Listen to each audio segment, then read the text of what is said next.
Hello everyone, this is CJ Novo 992 and today we are back for another brand new video. Today's video we will be discussing what potentially could be, probably is, the biggest game of the season so far. I do realise I have said that a couple of times, but it genuinely is. This could go tremendously well tomorrow, or it could all come crumbling into dust. If you haven't seen these videos before, we will break down some team news in terms of the Rangers things, let you know about the injury updates, potential playing and what Gerrard's saying ahead of the game. We'll also have a wee look at Villarreal and see how they're doing in the group. We'll break it down, what we need to happen to go through, what could potentially go wrong and how we could get put out tomorrow. We will break that in today's video. But before we get there though, if you don't mind subscribing to the channel, if you haven't done so already, you can see our progress there. We are closing in on 23k. Let's keep that momentum up. I actually genuinely went today like my usual shoulder positivity move and I just really hurt myself. It's quite embarrassing.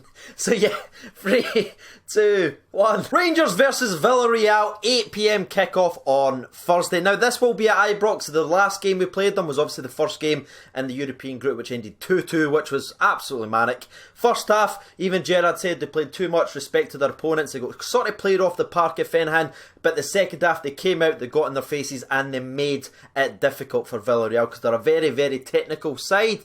And if Rangers play maybe the dirtier side of football, get in their faces, didn't let them pass and play, didn't give them space, that is when we'll see what Villarreal is all about, because there's no question about how much their team's worth compared to what our team's worth. They've got some tremendously good football players in their team. Their budget is so much bigger than ours, but we go into this game with some confidence, and Gerrard's already talked about the players' mentality isn't to draw tomorrow, which could actually help us going into the last game. No, it's to go out there and win. Now on the negative side of things, because we need to address it in the video obviously, if we end up losing tomorrow against Villarreal and Spartak beats Rapid, we will be out the Europa League because of the head-to-head stat versus Spartak Moscow. That draw and that horrific defensive performance could still come back to haunt us, because if that game wasn't bad enough, it could still come back and kick us in the balls, which is just absolutely fantastic. Now if we end up drawing tomorrow's game, it will go into the very last match where Spartak obviously play Villarreal and we play Rapid Vienna, which will probably be a massive game. But as Gerrard said, and as I said earlier in the video, they are not thinking about a draw. They are not going in with a negative mindset. They want to go out, use the crowd. Gerrard mentioned this, they needs the crowd to be at their peak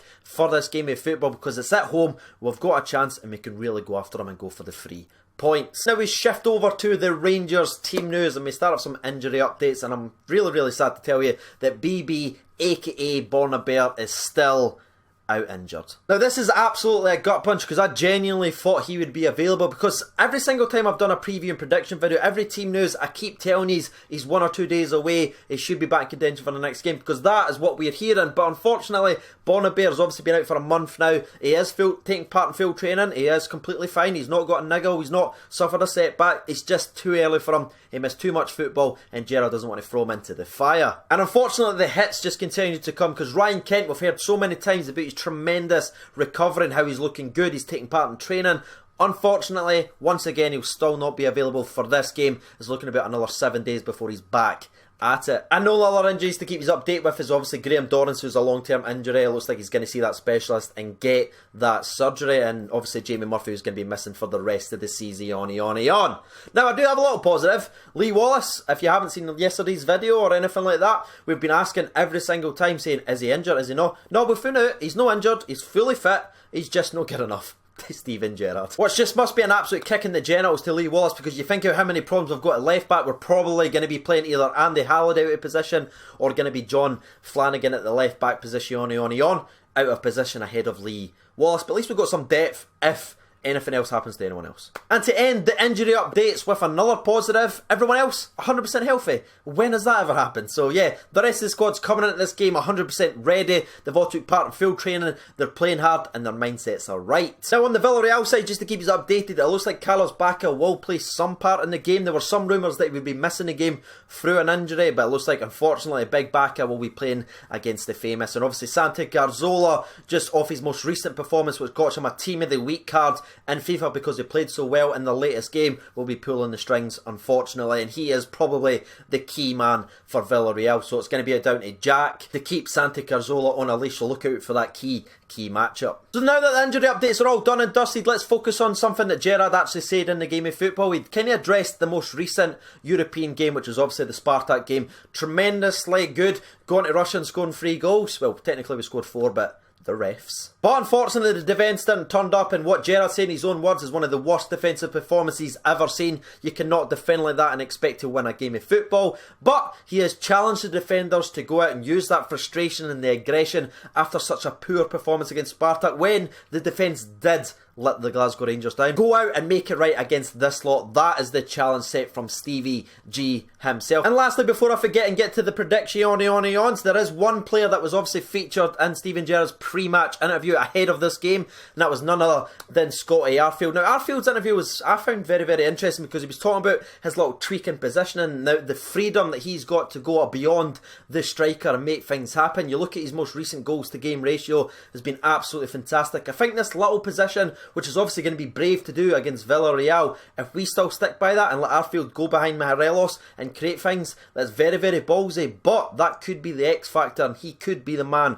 to unlock the doors for the Glasgow Rangers. Villarreal is expected to play two up top, so I'm not too sure if he'll be so brave in putting two up top ourselves and allowing Arfield the freedom to go forward. I think he'll be more restricted, which obviously isn't going to play to his strengths. He talked about that, his strengths and his confidence in his ability is when he's further up the field, so look out for that matchup as well. It could be pretty key in tomorrow's performance. So now that we've broke down the game, what Gerrard said, and obviously the group itself, it is time for the predictions. I'm looking to get back on track. I've been very, very close, apart from the most recent European game. So I am going to go, genuinely, Rangers 2, Villarreal 1. That's right, I am returning to the channel favourite. I know you might be saying, oh, that's a stupid thing to say, but I don't know, the way they were talking about getting dirty, the way that Gerrard discussed that they've got a plan to win this game of football, and as the players stick to it, there's a tremendous chance of that actually happening. I just feel like this is going to be a dirty game. We're going to get in their faces a lot, give them no space, a lot of hard challenges. I'm expecting to see Flanagan's best performance this season because when you let him off the leash, he's just an absolute animal, and I can see him frustrating some of the fancier, more technical players from a Villarreal side. So yeah, I'm going to go 2-1. That is going to be it. My goal scorers, Alfredo Morelos, and you already called it, Captain Tavernier. So now that you've heard my predictions ahead of the game, what is yours? Make sure you get involved in the comment section below. I want to know what your thoughts ahead of the game and maybe even who you'd put at the centre back spot, because you've now got Joe Worrell, you've got Katic, and you've got Gareth McCauley fit and ready. Who are you putting next to Connor Goldson? That is going to be the question of the episode. But grab your refreshments while you're doing that somehow. Just octopus it. Don't worry, I'll edit that out. Anyway, 3, 2, 1, sponsor break!